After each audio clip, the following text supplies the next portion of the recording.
I am convinced that we all, for the most part, know that our world has been turned upside down and that things are never going to go back to the way they were. I am not convinced, however, that we've healed and we've processed through this tremendous amount of change. The fallout of mental health is one example that should alert us that we're still processing. There's so much going on.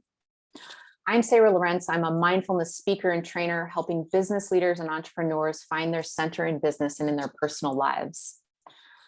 When we have excessive change in our lives, it can feel upending. It's like we don't know our up from down. It feels very topsy-turvy. And the natural tendency is to then reach out for control, right? If something's is off, then all we want to do is try and control our circumstances.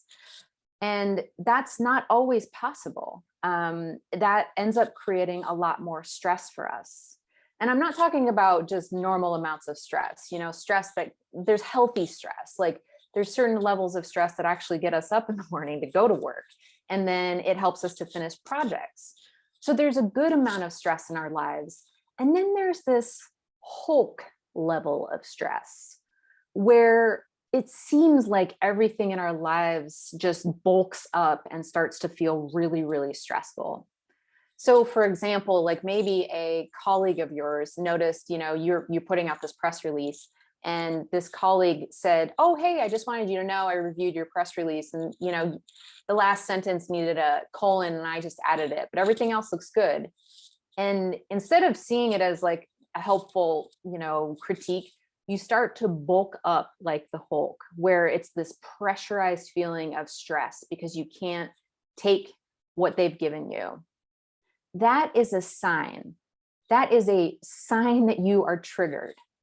And when we're triggered, it means that there's always something underneath happening.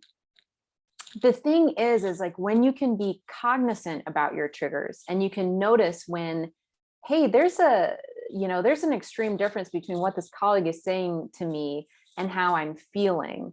If you can start to be cognizant of that and notice when you are triggered, then you can learn to step back from a situation and assess it. And that could mean that you're in a meeting with somebody, with a colleague, and they say something and it triggers you and you're in a room with them. So how do you learn to step back from those situations when you're triggered like that? What can you do in your own sphere to kind of reduce the stress? So this is your homework for this week, or whatever you want to call it.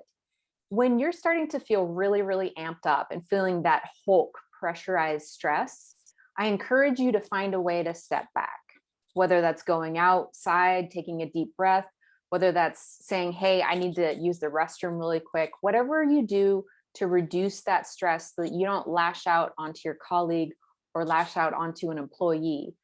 You sort of just sit with it. So next week, I will give you the tips on how to deal with the emotions that are coming up. So make sure you subscribe to the YouTube channel and click the bell so that you can get those updated versions. Until next week.